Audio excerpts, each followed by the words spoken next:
comenzaremos esta segunda mesa que se encuentra integrada por nuestros compañeros profesores Arnulfo Arteaga García del Departamento de Sociología, Eugenio Manilla del Departamento de Economía y Angélica Bautista del Departamento de Sociología. Y pues sin más, le cedo la palabra a Arnulfo Arteaga. Bueno, mi participación básicamente es una reflexión en torno a cómo al final un proceso tan traumático, tan súbito, es a la par la oportunidad de la emergencia de actores que, pues desarrollados, crecidos en este contexto adverso, llegan a desarrollar una acción pertinente, eficaz, para darle cauce a ese proceso traumático. La lectura pues, tiene que ver también con parte de lo que son mis líneas de investigación, es la relación entre trabajo y ciudadanía, y obviamente este proceso lo intento recuperar, leer a través de la Constitución y de la emergencia de una nueva ciudadanía, ¿no?, que algunos autores han llamado como ciudadanía digital. En mi presentación abordaré brevemente 3 puntos. Uno es el carácter social de los fenómenos naturales, es decir, la zona metropolitana del Valle de México, nuestro escenario visto como un ecocidio histórico. El segundo punto es qué tan lejos estamos de 3 décadas atrás. Es la inevitable referencia al terremoto de 1985 y un breve testimonio como pretexto para ver qué lecciones de entonces no aprendimos y trágicamente se repiten en este terremoto del año pasado. Y el último punto es del desmantelamiento de la ciudadanía a su reconstitución, la ciudadanía digital emergente, resultado del 19 de septiembre. Entonces, bueno, parto de una idea expresada por Ralph Dahrendorf, un sociólogo alemán, respecto a la ciudadanía. Dice él: probablemente no existe otra idea de la humanidad que combine las aspiraciones de la necesidad de igualdad y el deseo de libertad como el concepto de ciudadanía. Y yo creo que en el recuento de todo este proceso de la intervención de la sociedad civil en estos momentos trágicos, se ha visto un proceso de participación ciudadana justamente con esta perspectiva. Bueno, el punto 1, quiero empezar con una afirmación del sentido común, pero que de tan común se nos olvida recordar.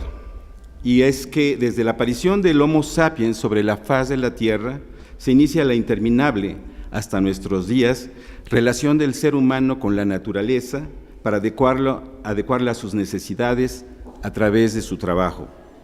Proceso mediante el cual esa naturaleza transformada modifica la condición humana. Me atrevería a afirmar que a partir de ese momento, todo fenómeno natural donde exista presencia humana se convierte en un fenómeno social, con repercusiones sobre la naturaleza, es decir, es resultado de las relaciones sociales desarrolladas por la humanidad. Así podemos constatar que la migración humana por todo el globo terráqueo está asociada a la extinción de la megafauna allí donde puso su impronta civilizatoria, es decir, verdaderos desastres ecológicos. Y bueno, testimonio de esta condición es lo que yo llamo el ecocidio de larga duración de lo que conocemos como la zona metropolitana del Valle de México.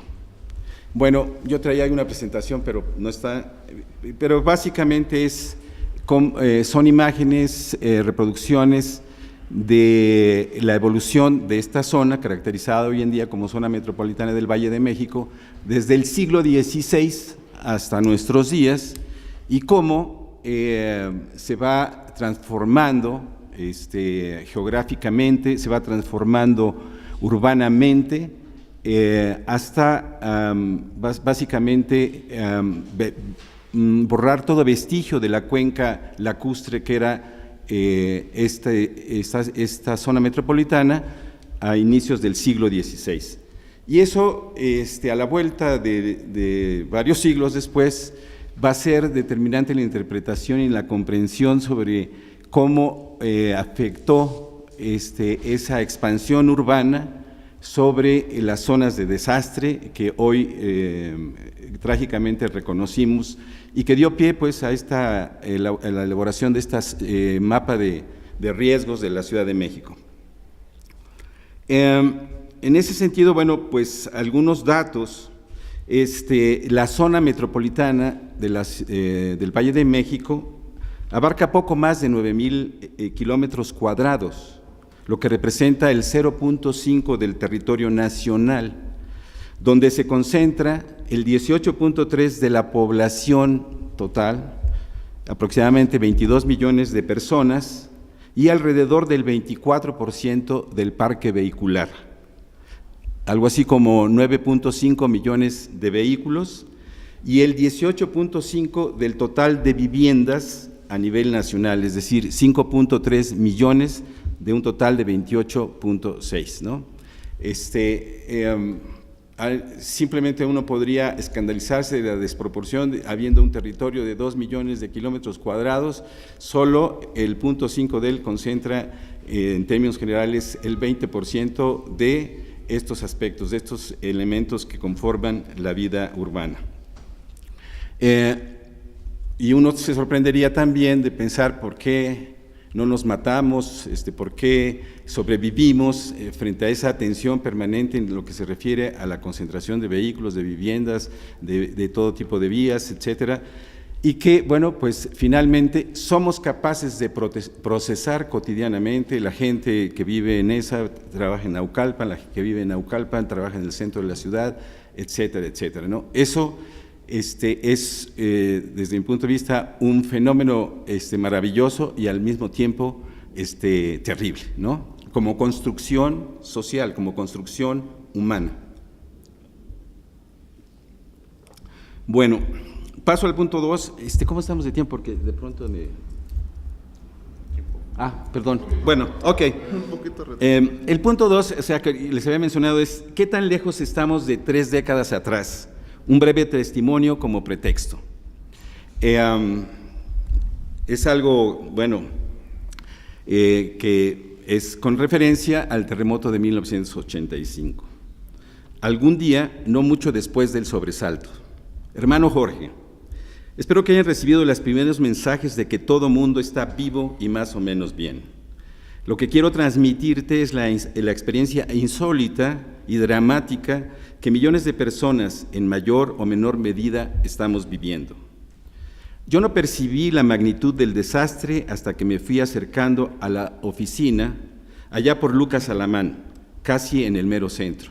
Quienes recuerden, ahí en el metro Pino Suárez había 2 torres de 14, 12 pisos que se vinieron abajo.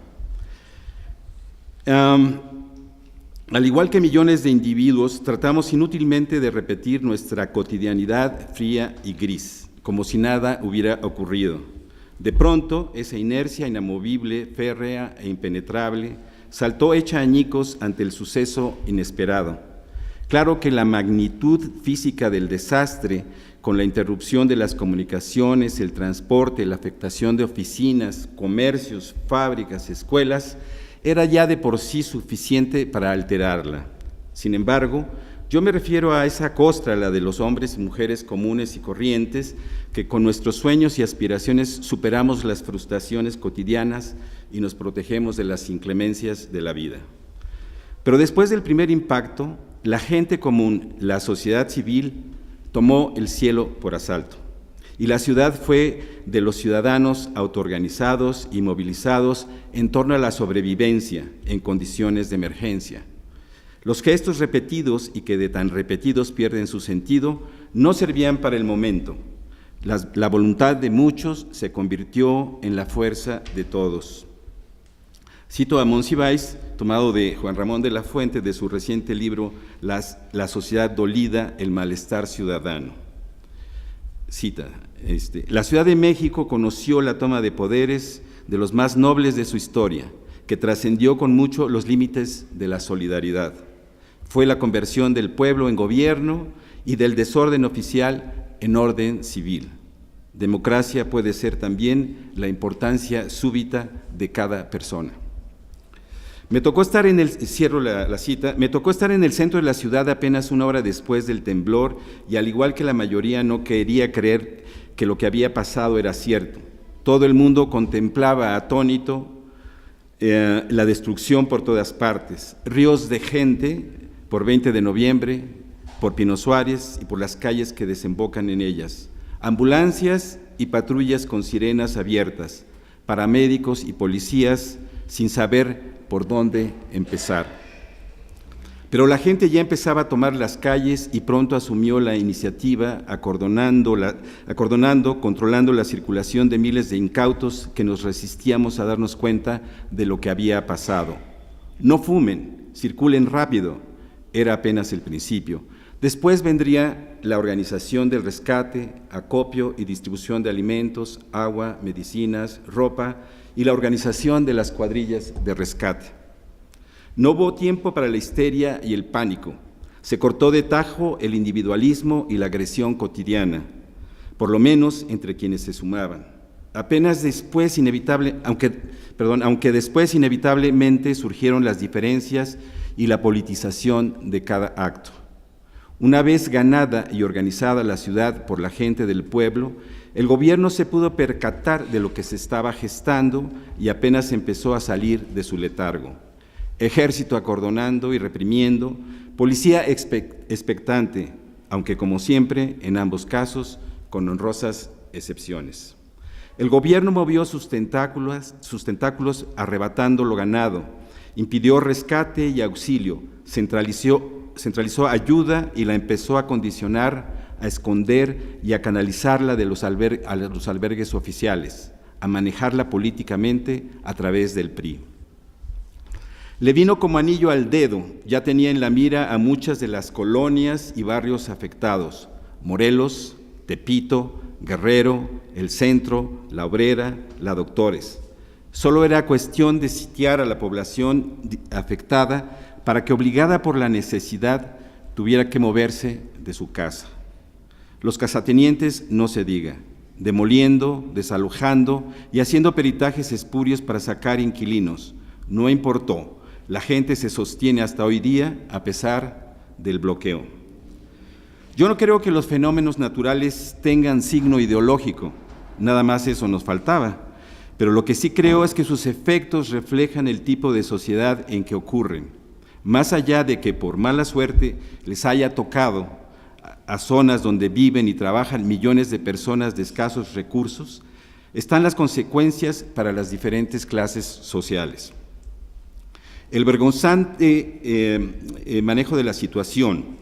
A la corrupción pasada se suma la presente, o más bien es la misma pero magnificada. Si la consigna salario mínimo al presidente para que vea lo que se siente tenía mucho de iluso y propagandístico por su contenido, ¿por qué, con lo fortuito e impredecible de un temblor, las peores consecuencias le tocaron a mucha gente que corrió esa consigna? ¿Será la mano de Dios que los castigó por desearle tanto mal a su prójimo? Seguro no faltará quien diga eso. Si San Juanico templó aparte de la sociedad en la solidaridad espontánea y la autoorganización, también al gobierno le permitió cebarse en el manejo político del desastre y de la ayuda. Hay y habrá tantas cosas nuevas que serán como ráfagas de nuevos sucesos y circunstancias, pero difícilmente esto será como antes. Ese antes no es una evocación a que todo tiempo pasado fue mejor, sino al hecho de que la gente común tendrá cercana y cotidianamente las ausencias físicas y emotivas de lo que hasta hace unos días era su pan de cada día. Cada edificio a medio caerse, cada nuevo lote baldío, cada anécdota de sobrevivencia y sufrimiento es ya parte de una nueva historia repetida y machacada por esas ausencias, monstruosa, contaminada, agobiante y querida. ¿Y qué le vamos a hacer? Aquí nos tocó vivir, por opción o por destino, en la región más afectada. Hasta siempre, Fito soy yo. Es una carta que escribí a mi hermano unos días después del terremoto de 1985, ¿no? Y lo tomo como una referencia para hacer esto que llamo las lecciones no aprendidas, que tiene que ver con, a pesar de que se interiorizaron incluso desde los niños, no logró tener un efecto positivo en el momento del terremoto. No corro, no grito, no empujo. Una frase que varias generaciones de mexicanos y mexicanas aprendieron de memoria desde niños. Desorganización, segundo, desorganización en la entrega y reparto de la ayuda, ausencia de autoridades en algunas zonas afectadas e incluso información falsa. Tercera, leyes incumplidas, reglamentos de construcción, la violación en áreas restringidas a cierto tipo de construcciones, espectaculares, antenas de retransmisión, etcétera, sobre construcciones que no tenían una estructura suficientemente fuerte para soportarlos. El ocultamiento del mapa de riesgos de la Ciudad de México, que ya para entonces existía, y quinto, la concentración del rescate por cuerpos policíacos y ejército y acopio con fines políticos. Y bueno, una inevitable referencia aquí a la universidad, a los que nos tocó estar ese día, es la pregunta que yo hice una vez que se restablecieron las clases, que se reanudaron las clases, era inevitablemente, ¿les sirvió el simulacro?, ¿no? Y era la constatación de que había sido la chunga, pero menos una acción claramente orientada a fortalecer sus capacidades de respuestas frente a una contingencia como fue el terremoto, ¿no? Al que les tocaría apenas 2 horas después, ¿no? Puertas de emergencia abiertas en ocasión del simulacro, pero que nadie tenía presentes. O sea, concretamente nuestra puerta de emergencia del edificio H en el lado sur, ¿no? Mobiliario de salones como verdaderas trampas para salir, particularmente en salones con saturación de estudiantes. O sea, en el segundo o tercer piso, las estampidas que se dieron tenían como obstáculo principal el mobiliario absolutamente ausente de cualquier cuidado ergonómico, pero más allá de eso, o sea, con relación a un mobiliario que facilite la movilización de las personas frente a esta situación. El cuerpo docente, muchos de los cuales somos adultos mayores, en edificios sin áreas de protección claramente señalizadas, ¿no? Que eso prácticamente denota una ausencia total desde el punto de vista del diseño arquitectónico para responder en una situación. Bueno, paso al tercer punto, una ciudadanía emergente en el 19 de septiembre, los millennials, de la incertidumbre y el caos a la certidumbre de la información verificada, pertinente y eficaz.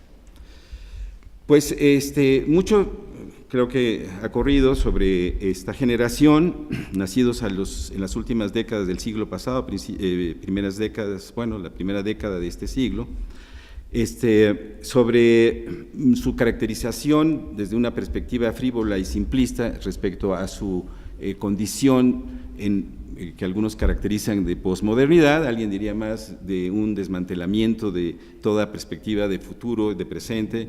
Pero bueno, ¿qué elementos están contenidos en esa definición de la generación de los millennials, ¿no?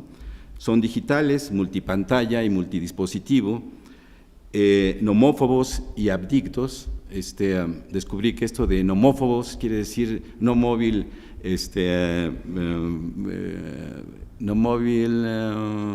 fobia, o sea, el hecho de no tener contacto directo con sus aparatos móviles les crea una situación de desesperación y de desamparo, y abdictos, pues obviamente por las aplicaciones que todos estamos bajando todos los días, ¿no? Sociales, críticos y exigentes, y exigen personalización y nuevos valores. El punto era básicamente considerarlos como un nuevo mercado. Estas características no tienen que ver básicamente con su desempeño social, sino básicamente caracterizarlos, tipificarlos como estos mercados emergentes que son susceptibles de crearles necesidades específicas como generación. Y bueno, estos jóvenes caracterizados así, o esta generación, son los portadores de una iniciativa basada en la ciudadanía digital y que responde justamente frente a la situación de emergencia, de colapso de la información, de la comunicación, al calor del terremoto. Y bueno, cito textualmente lo que fue su justificación desde el punto de vista de lo que estaban haciendo. La red de #verificado19S, como otras que surgieron en el marco de la emergencia, es un despliegue colectivo de la logística ciudadana que dio respuesta inmediata a la situación de desastre derivada del sismo del 19 de septiembre de 2017. La red de voluntarios en la calle y en las oficinas superó a 500 personas. A 10 días del terremoto, hemos procesado más de 20,000 datos, unificamos 8 mapas y lanzamos 10 formularios con los que la ciudadanía reportó derrumbes de edificios y las necesidades en centros de acopio y albergues. Esta información se reflejó en 2 plataformas distintas, un mapa colaborativo y uno en tiempo real. Su inserción e inmersión en los efectos del terremoto del 19 de septiembre, a partir de estas herramientas, o sea, de las tecnologías, de la información y comunicación, de las aplicaciones, les dio la capacidad de, haciendo su trabajo, plantear una serie de preguntas que solo desde una perspectiva ciudadana, participativa y activa es posible hacerlo. Enumero algunas de ellas. ¿Por qué el gobierno, en todos sus niveles, fue incapaz de establecer en tiempo real y en forma veraz una red de logística, acopio, almacenamiento, distribución y entrega de herramientas, materiales, equipo, medicamentos, víveres, mano de obra y especialistas en las zonas de riesgo y de derrumbe, así como de facilitar el trabajo de los equipos de rescate? ¿Por qué una vez más la ciudadanía hizo el trabajo que correspondía a las autoridades civiles y a las Fuerzas Armadas? ¿Por qué el gobierno fue incapaz de hacer pública una lista de personas desaparecidas de forma centralizada, verificada, transparente y oportuna, que hubiera evitado a las Fridas y todo eso? ¿Por qué el gobierno es incapaz de brindar alojamientos temporales dignos, con agua y baños limpios, con alimentación y salud garantizada, con logística eficaz? ¿Se imputarán responsabilidades legales ante la negligencia en las construcciones afectadas o se mantendrá una complicidad corrupta en la opacidad? Y esto, que es justamente un tema central hoy en día, ¿bajo qué criterios se va a reconstruir la ciudad? ¿La seguridad y el bienestar de la ciudadanía o los intereses de las constructoras? Serán los ejes de esa reconstrucción. ¿Se garantizará el derecho de la ciudadanía a participar en la reconstrucción de la ciudad?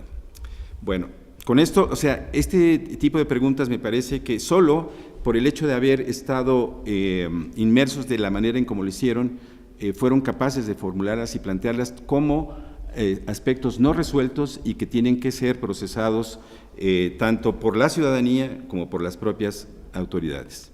Y ya a manera de conclusión, solo quiero señalar 4 puntos. 1. Las tareas de reconstrucción y el manejo de los recursos son hoy más que nunca un espacio de disputa entre una ciudadanía agraviada, pero como nunca antes activa en cuanto al proyecto de reconstrucción democrática y participativa, o el tradicional manejo de los recursos de manera patrimonialista, tanto del gobierno de la ciudad como del gobierno federal. 2. A eso han contribuido iniciativas, o sea, plantear esta interrogante, como Verificando 19S, que haciendo acopio y uso de sus saberes digitales han logrado desmantelar verdades oficiales e históricas para dar certidumbre en cuanto a los reclamos y acciones reivindicativas y exigencia de transparencia en el uso de los recursos de reconstrucción. 3. Visto como movimiento social cuyo ciclo de vida transita de la gestación, la explosión y la cresta hacia la desmovilización, donde queda más la memoria que organización, no podemos dejar de remitirnos a 1985 y su eclosión en las elecciones de 1988, ¿no?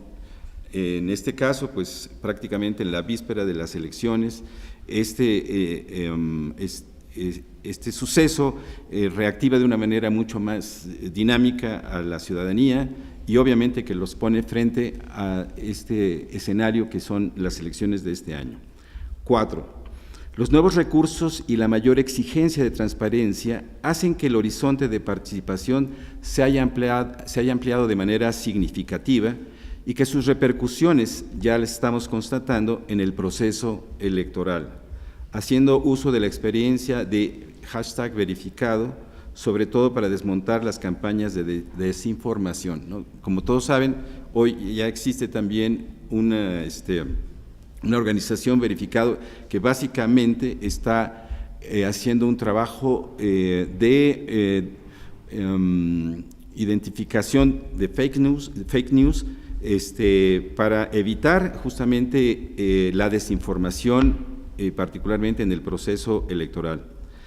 Sin duda que un nuevo componente en la construcción de ciudadanía será el de los recursos digitales para orientar y fortalecer la participación de los sectores más amplios de la sociedad en la necesaria transformación que requiere la vida nacional. Gracias. Mi intervención está, antes que nada, soy docente de las UEAs, Administración de Operaciones y Auditoría Administrativa, en la coordinación de la licenciatura en Administración. Bien, mi trabajo lo preparé cargado hacia UAMI, nuestro mundo, ¿sí? Sin menospreciar el macro mundo donde estamos y de todo lo que ya se ha dicho. Bien, también sí me siento distinguido de participar con gente distinguida en estas mesas. Bien, entonces, me referiré a algo que está escrito y lo complementaré con experiencias en protección civil que ya tengo de algunos años, 17 en forma concreta. Y rescato y literalmente voy a comunicarles una definición de programa interno de protección civil. Estamos obligados, todos los lugares de trabajo, a tener este documento. La UAMI, y ahí me estaré refiriendo a nuestras realidades, en UAMI hay un documento, ¿sí?, que se llama Programa Interno de Protección Civil. Habrá que verificar en qué situación está.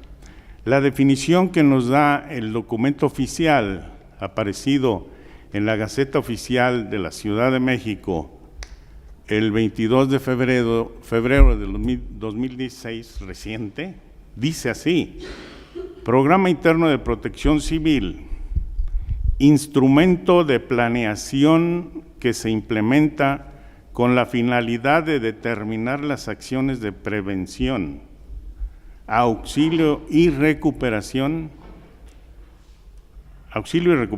destinadas a salvaguardar la integridad física de las personas que habitan, laboren o concurren a determinados inmuebles, así como para proteger las instalaciones, bienes, entorno e información ante la ocurrencia de fenómenos perturbadores. Bien, en su etapa de previsión voy a acentuar mis comentarios y haré las referencias a la realidad que he visto y experimentado. Debemos tener en este documento obligatorio, que también aclaro, si no lo tenemos como debe, podemos ser sujetos, UAMI, hasta de una sanción económica. Hasta allá está escrito, precisado, Bien, detalles interesantes que escogí. Debemos tener un comité interno de protección civil. Habrá que reflexionar este tema. ¿Está? ¿Quiénes están? ¿En qué situación está el comité? ¿Qué han hecho? ¿Qué están haciendo?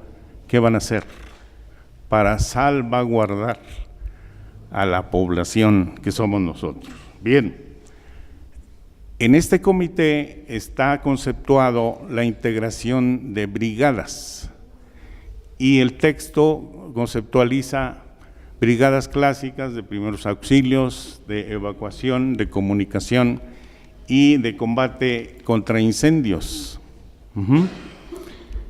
Entonces da margen a que la institución diga, eso es lo básico, pero ¿cómo voy a hacer la organización de todo nuestro mundo UAMI?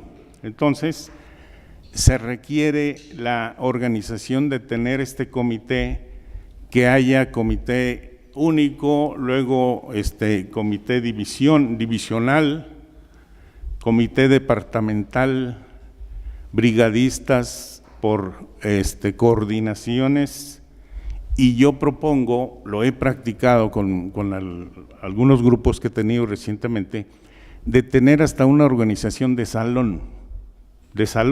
¿A qué me refiero? Que tengamos un responsable, no necesariamente el docente, sino puede ser un alumno con ciertas características, de que sea el autorizado para tomar decisiones, sí, convenientes antes, durante y después de algún siniestro. Bien, hasta allá es mi propuesta. Entonces, habrá que reflexionar cómo andamos por ahí, qué tan necesario será esto, tengo o no tengo razón. Bien, en esta fase de previsión debemos conceptualizar también qué riesgos tenemos. Así, uno de pronta referencia, ¿será riesgo esto que tenemos arriba? ¿Será riesgo los cristales, los vidrios? Entonces, hay que hacer énfasis en una revisión de riesgos, o si ya está hecha, ¿dónde está y por qué no se conoce como debería ser? Bien, una organización de protección civil, entonces, que funcione.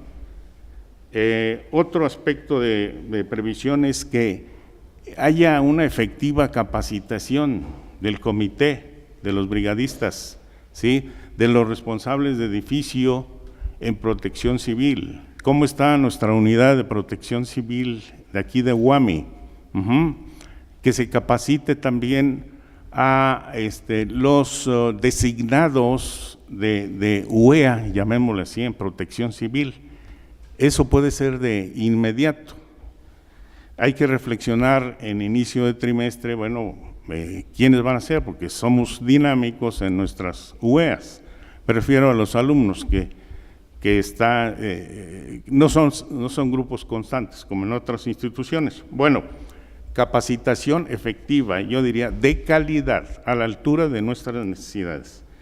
Que tengamos bien determinadas y señalizadas las rutas de evacuación, ¿sí?, y que estas personas que nos dirijan en los momentos especiales, que tengan esa autoridad para obligarnos, valga la expresión, a hacer lo necesario, y entonces que estén bien autorizados previamente. Bueno, hacer simulacros efectivos, y digo efectivos, a no solo hacer simulacros, van a salir tal día, tal hora, va a sonar la alarma y salen, tomamos el tiempo, hacemos comentarios y ya. No, tenemos diferentes opciones de hipótesis con las cuales podemos hacer simulacros.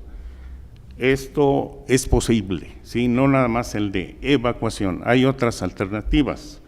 Esto entonces hay que estudiarlo. El comité es el responsable debe ser el responsable de la protección civil y quien debería de atender esto, o a lo mejor lo está atendiendo, sí, pero habrá que ver cómo está este tema.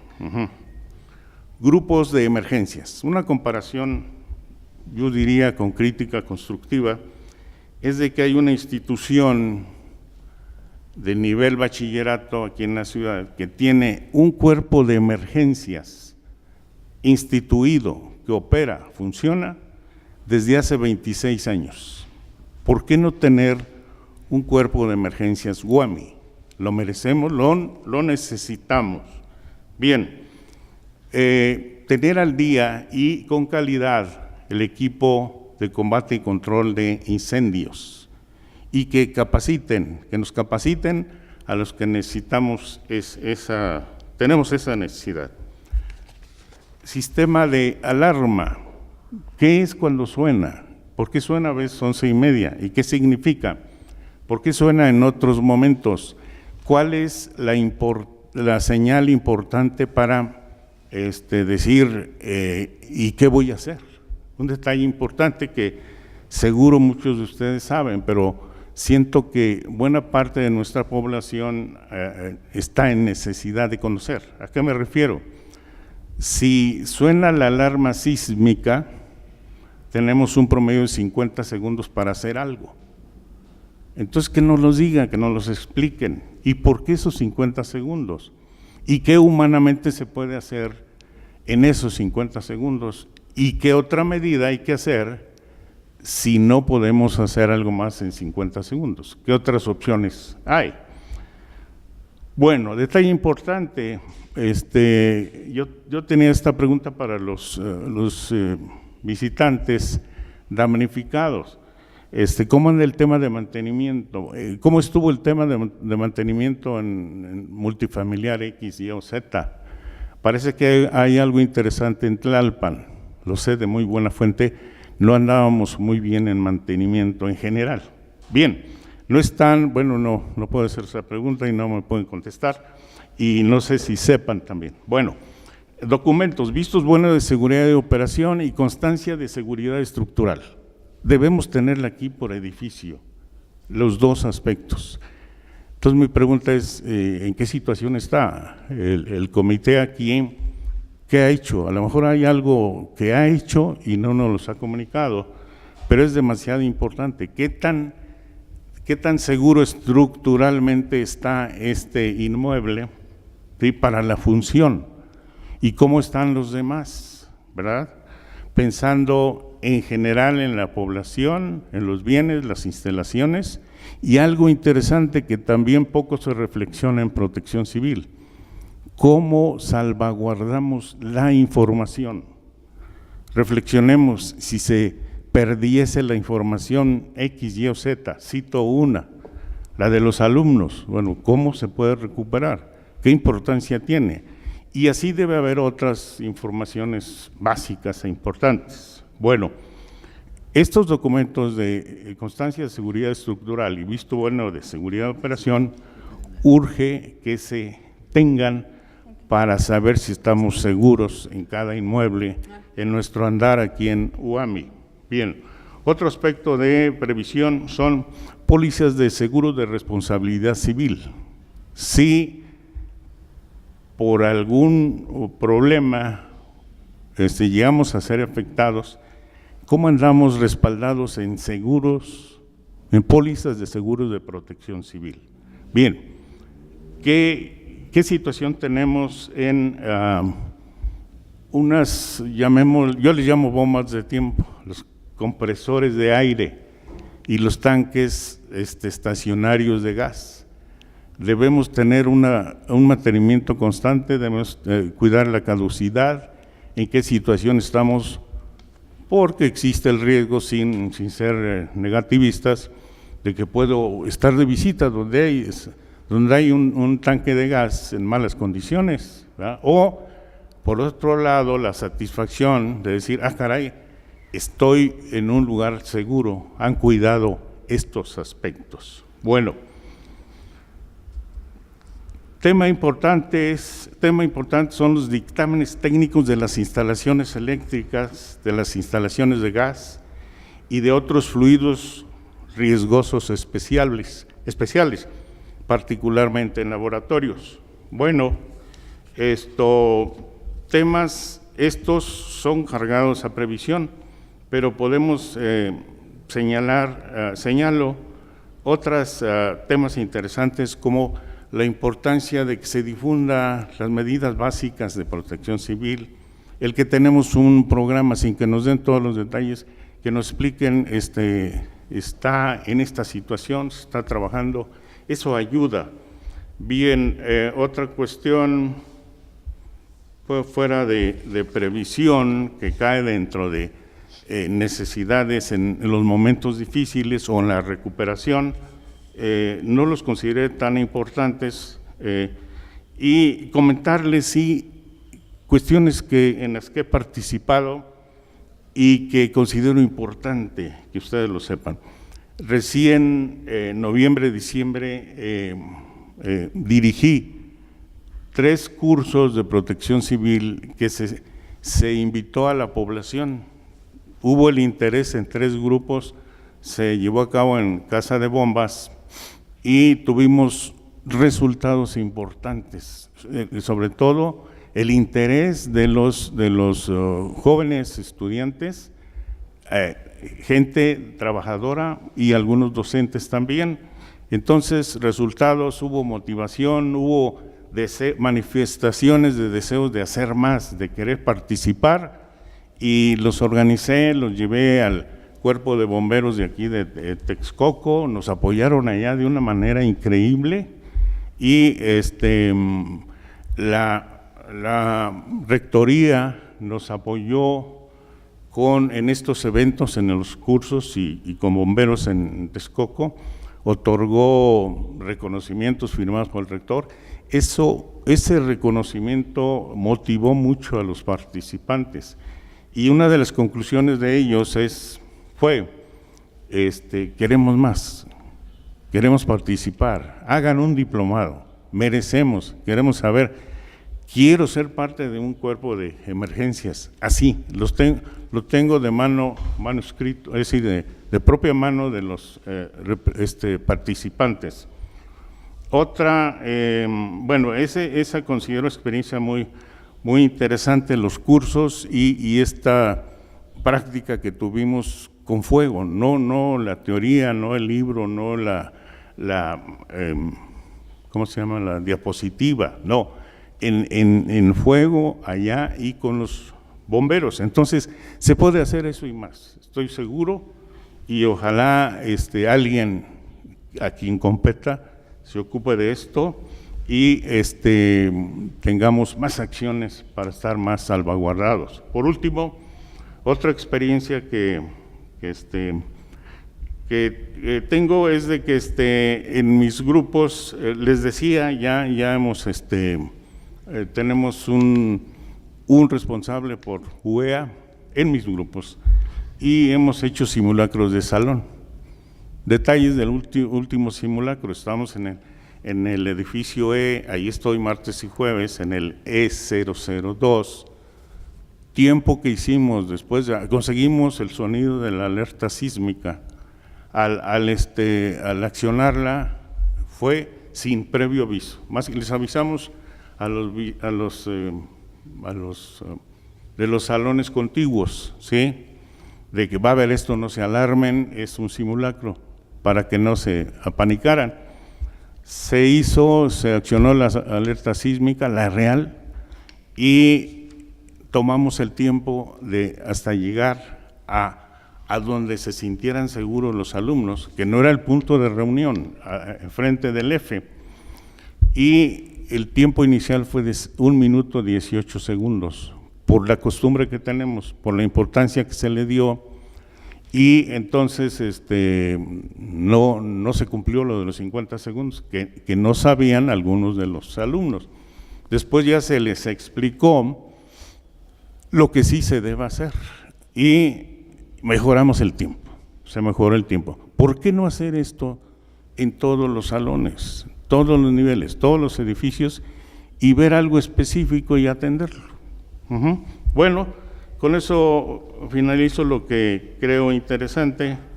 A manera de comentario final, es decir, yo preguntaría, ¿nos interesa la protección civil?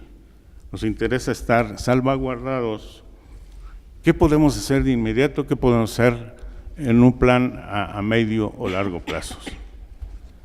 Con eso doy finalizada mi intervención. Les agradezco su atención. Muchas gracias por la invitación. Voy a tratar de que no me interrumpan. Traigo un texto muy corto, así es que me voy a apurar. Se llama Apenitas después del 19S.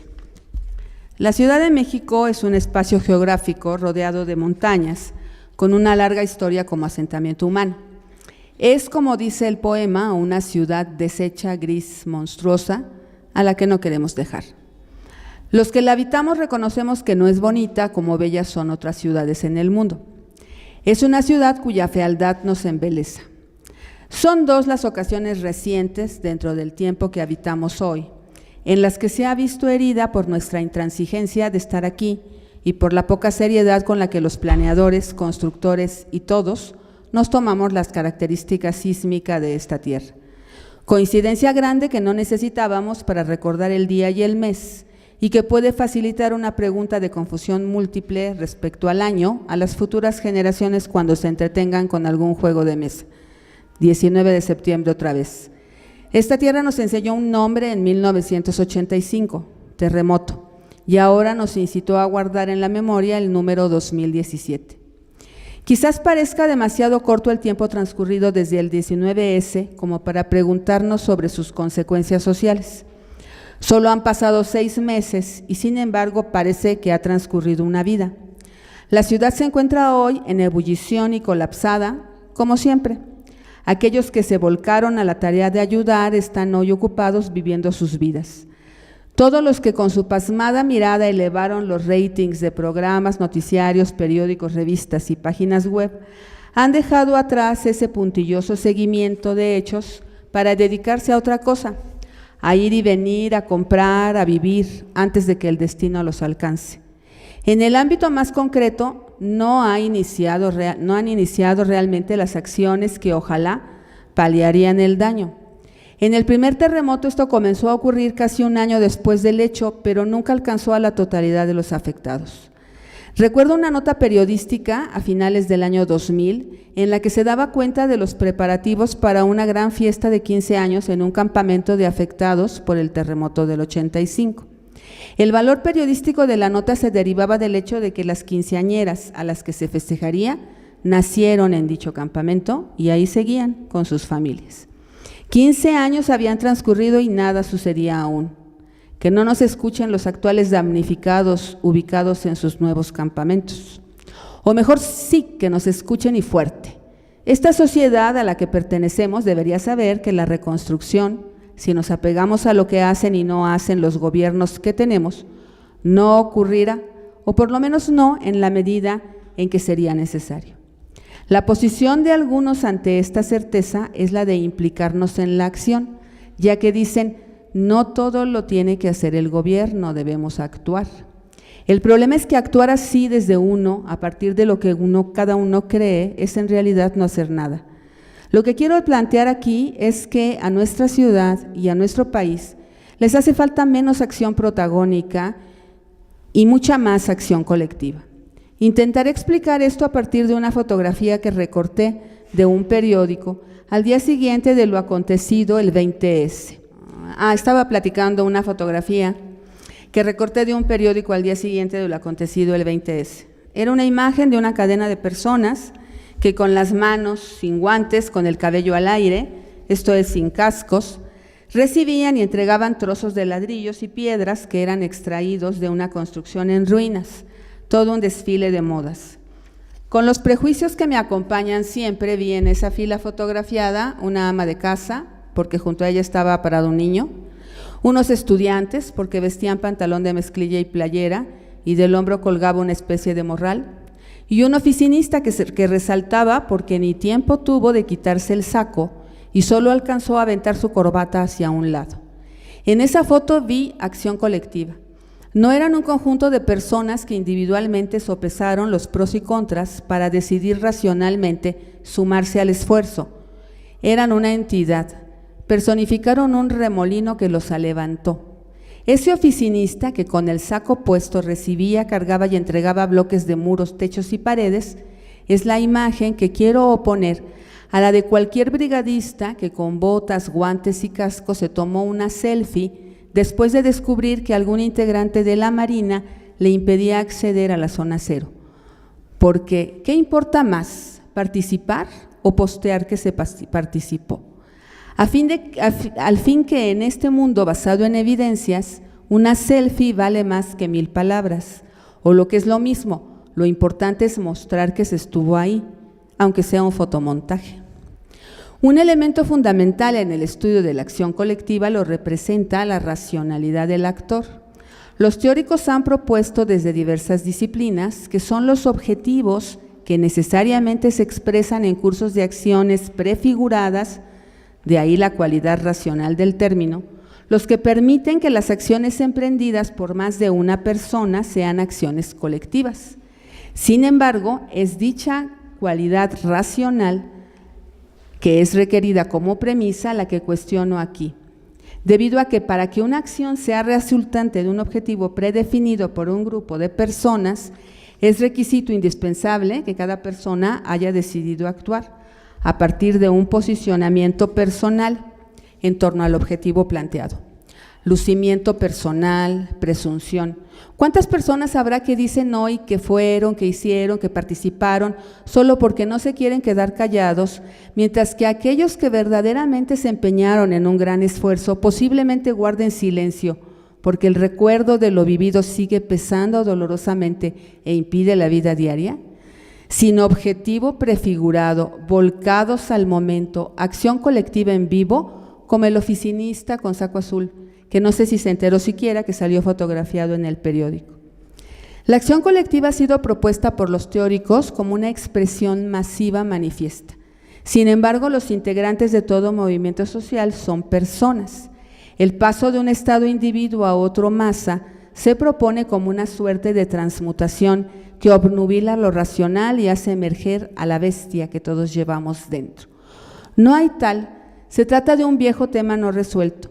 La distinción racional-irracional con profundas raíces en el pensamiento occidental es una falsa distinción. Cuando pensamos, sentimos, y cuando sentimos, pensamos. Siempre, en todas las circunstancias de la vida.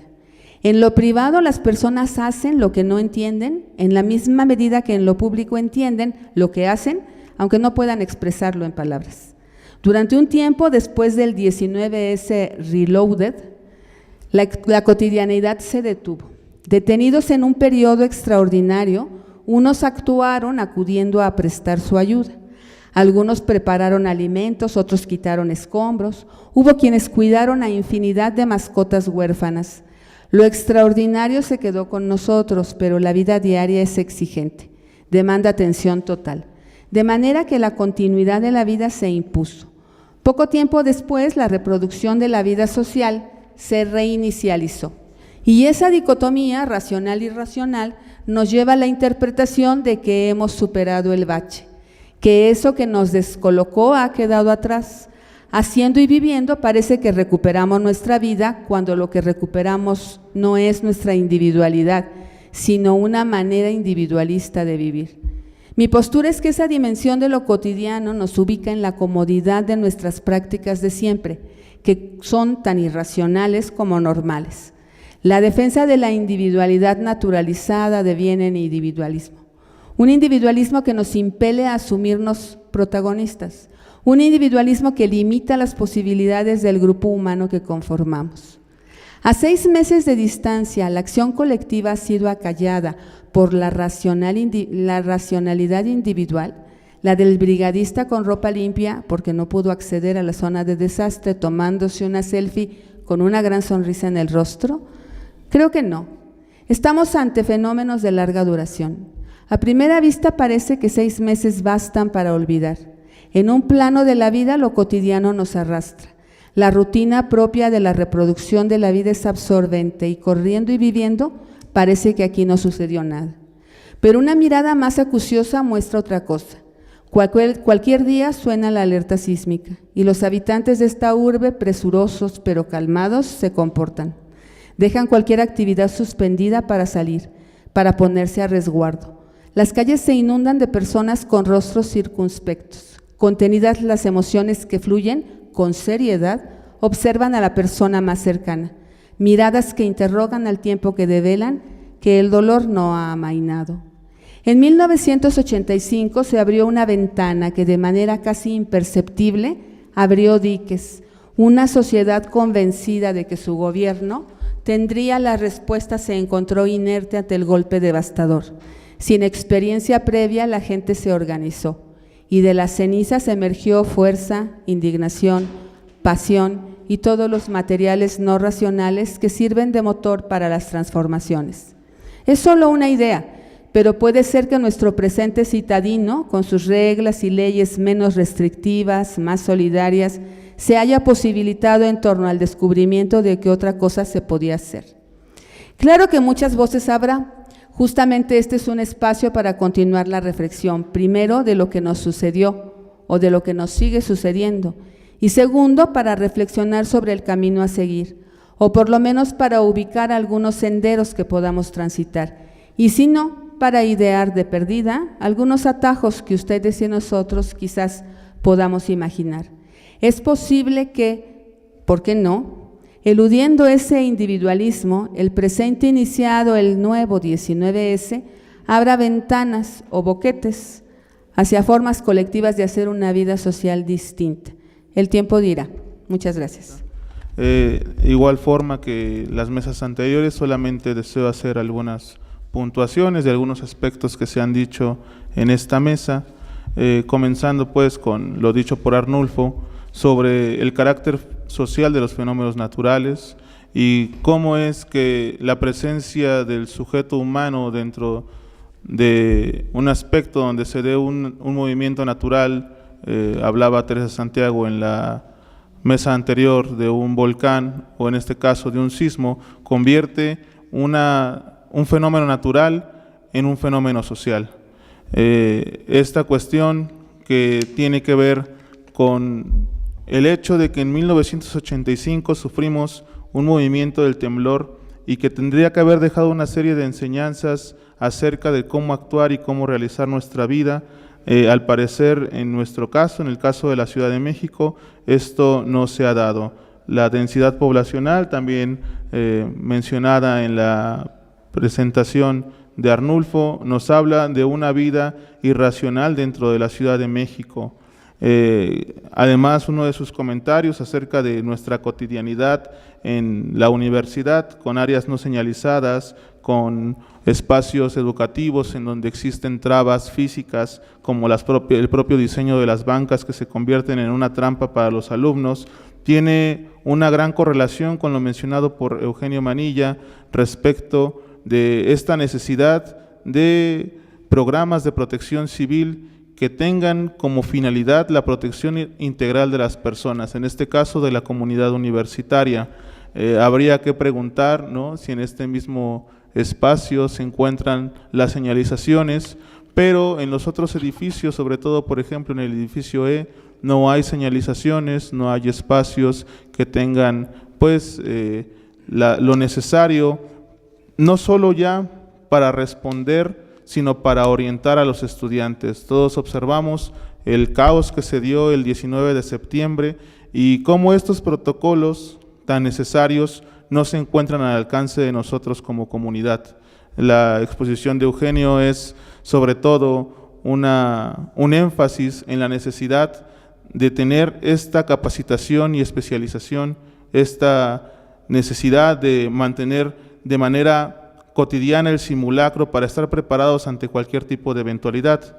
Y la profesora Angélica hace énfasis en esta defensa de la acción colectiva en contra del individualismo que se coloca y que se impone en todos los aspectos prácticos de nuestra vida.